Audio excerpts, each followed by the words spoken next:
Good morning, America. How is everybody doing today? It is Friday, April 27th. Today's going to be kind of an interesting day because I have decided to take a small kind of driving trip with my friend, and we are going to be driving the Trans-Wisconsin Adventure Trail. 3.4 miles on Spring Street. Oh, thank you very much, Miss Navigation. So what we're going to do right now, we just met up in Galina. I'm originally from Chicago, so it took me about 3.4 miles. Thank you. Then keep right on Illinois 84. Okay, good. Originally from Chicago, takes about 2.5 hours in order to get to Galina, where is kind of the starting spot. And then from here, we're going to be going over to Wisconsin, fuel up from there, and then we're going to show the rigs real quick just to kind of see. It's sort of an overlanding trip, but sort of not. My friend told me about this trail, and he said that it's probably one of the easiest trails to do, and it's just a lot of fun. So I figured let's go ahead and do it. Let's try it out. Something different for the channel. And I'll see you guys in the next clip. We're going to be heading over to the gas station, and I'll show the rigs and some of the equipment that we got too. So, see you.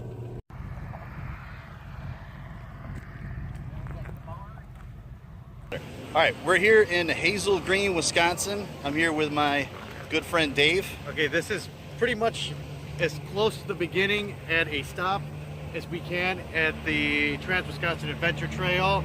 It is just about 9:30 a.m. The 27th of April.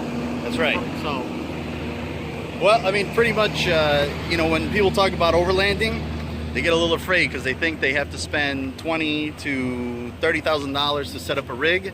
But we're going to show you our rigs, which are really simple, and the trail is pretty simple, wouldn't you say? yeah, we'll have videos coming throughout that. If you look over there, we're going to have a GoPro set up on top of the Range Rover over here. So it's being charged right now, but we'll have that.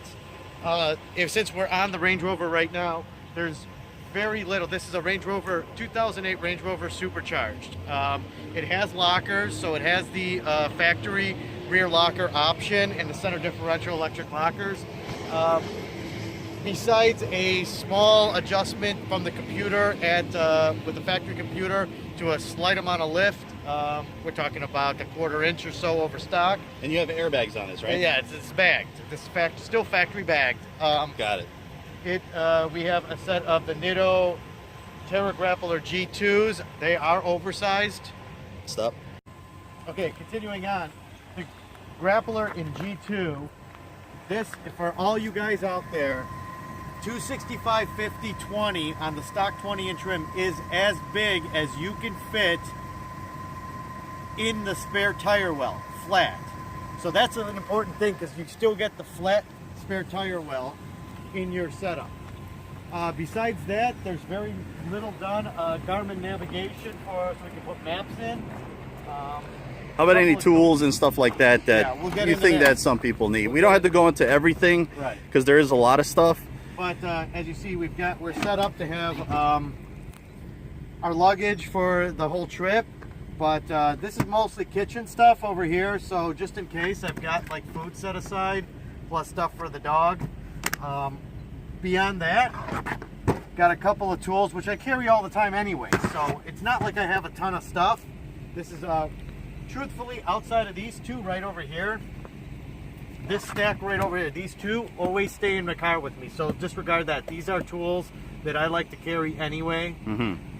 So there's recovery gear and my trailer gear, because I do have a trailer I do sometimes use for camping. So outside of that, this is all kitchen stuff, luggage, and once again, it's all set up. Obviously aid kits are important. Yep, first aid for sure. First aid. Water, fuel. Yeah, I got that in my truck. I also have a fire extinguisher inside the car, because that in the middle of nowhere can make a big difference. Definitely. Now moving over to Tommy's truck. All right, so this one is a 2003 Lexus GX 470. It's all-wheel drive, has center differential locker on there, traction control, all that good stuff. Manually put into low. I don't like the electronic setup to it, but This is probably the best truck that you can get, comparable to the Range Rover, I think. The tires, I got the same type of tires. The original tires on this car is 265, 65, 17. I went with a 265, 70, 17. Does not rub, does not really change anything on the speedometer. I get great traction on this. I've had these tires for about 1 month now. I probably put on about 700 miles on there and feels a whole lot better. These cars originally came with road tires, which are horrible when you're going off-roading or even in the snow. So I wanted an all-terrain tire, just like Dave, and we're going to kind of put them to the test over here too. Now this is a closer tire to what would have been put on this vehicle. Actually, it's much better, but what it would have been in the rest of the world where they don't have Lexus. This is a Land Cruiser Prado. Correct. So Prado this 120. Yes. That's the important thing. It's pretty much the same chassis as a FJ Cruiser, or as they say, 4Runner. It's almost the same type of suspension. The engine is from a Land Cruiser. A couple of small things I did. I did the tires. If you look underneath, I did the skid plates from the front all the way to the center. That protects everything from the engine to the transmission to the center diffo and the exhaust system. That's pretty much it. Let's take a look at some of the stuff in the back. It's not as beautiful as Dave's organization, but that's okay. That's coming soon. Fuel in the back. It's a NATO jerry can, 5 gallon, and then 5 gallons of water there. Yep. Now that's potable water, so that's water that not only can we use in the car, we can always drink or cook with if we needed to. That is correct. I like to bring water from a known source. Like if you drink your tap water at your house, I would suggest taking the tap water from your house because you're used to it. Correct. Go ahead. In the back, what I also did too is I put in a original equipment factory hitch.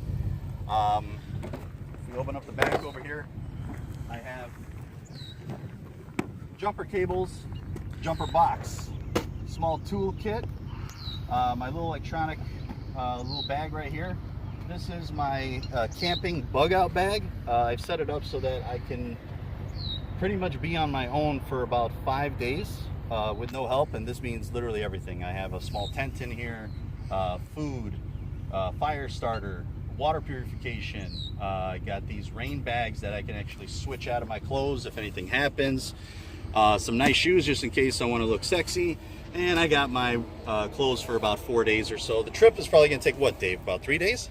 Yeah, it takes about 3 days. Now this is as the first day. We set up so our first night's going to be in Black River Falls.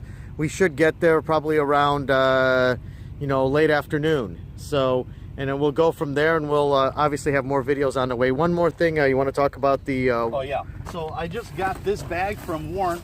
It's a tow bag available through, yeah, you can go through Tommy Gun Motorsports, or you can go through ChicagoOverlanding.com. The bag's not that expensive. If I remember, we're looking at maybe about $175 if I'm not mistaken. If we open it up here, just to kind of show you real quick, it all came as one package together. Gloves, toe straps. These are those eyelids, I think they call them, right? Eyelids, and then you got the snatch. You got a snatch block. Yep. And looks like this is a tree saver right over here. So it's a smaller. Correct. So it's a pretty nice kit. Comes with a great bag, and you can always use the bag for more stuff. So absolutely. I mean, the total cost for everything, just for the shield, for the toe, and for the tires, the total cost retail, you're looking at about $1,400 bucks. So you're not talking a lot of money to get into doing this at a level where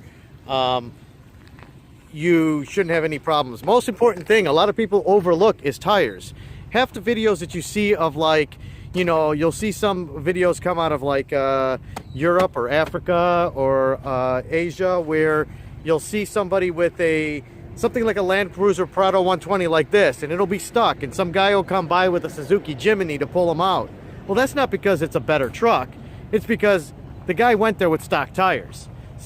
The biggest thing in this is to get your tires to a tire that is going to be an off-road tire, you never want to go full off-road tire, because if you go with a full off-road tire, That's not what we're after. They don't take the heat of the long runs or the long days. They also don't hold up and don't get the mileage. This is a tire that will be aggressive enough for off-road, for the situations we will be put in, but it'll also be quiet enough on the highway. How quiet was this tire? I was driving about 75 miles an hour and no vibration, very minimal noise, but it held the road good. That's the most important thing. You know, you can get a road tire, you're gonna be great on the highway, but the moment that you hit some tricky terrain, you've lost it. I don't care if you got 6 wheels, if you have the wrong tire on there, nothing is gonna move. So this is a great all-purpose tire. That's why I like this. If you go with that big muddy type of tire, yeah, you could probably get out of a lot of stuff, but you do not want to drive that car over 50 miles an hour. It is gonna shake, shimmy. The road noise is gonna be so loud, what's the point of even having the radio on at that point? So that's our rigs, real simple. We're gonna close it up. We're gonna head to the next destination, and we'll see you on the next one.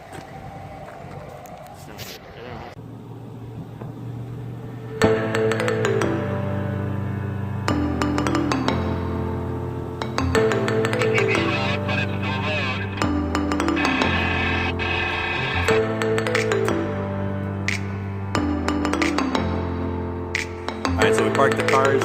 We're over here at the Grotto.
So today's the second day. Oh man, I don't even know where we stopped at first. I think it was Hartford, Wisconsin area. Now we're at Big Falls Campground, getting close to Clam Lake. And take a look at this right here. Isn't that beautiful? So much better than going to the city. So we're going to make a turn and go through the other side of the road down that way, and see if we can get some more shots too.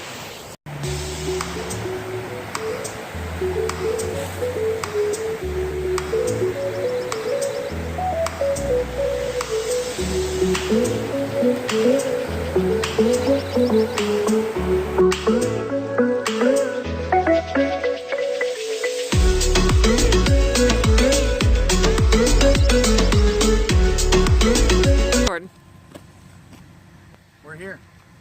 Where are we? We're here. This is as far north as you can get in Wisconsin. So this is all the way at the tip. This is actually the beach. This is Lake Superior. It still has ice in some spots. We made it all the way here. There was one area of the trail where we had to get around, which you'll see in some of the videos. I think we have video of it. We have video where it was good. We were going through the snow, and the Ranger got stuck. 2.5 feet of snow, and it was soft and melting, and it wasn't gonna happen. Yeah, so. the rest of the trail, I mean, what would you say was the rest of the trail? How many miles was left?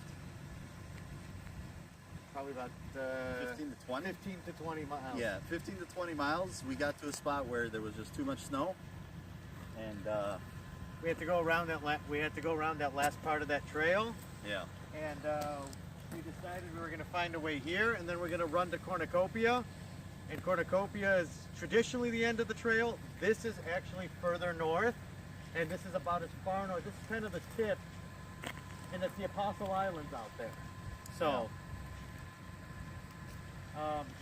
We could take a walk here around the cars, show the cars what they look like. yeah. Why don't you take a walk around and see how muddy these things So are. yeah, so we're looking over here. We're gonna work our way around this way.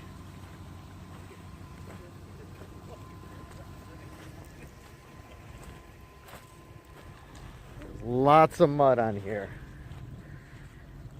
We will have videos that we did.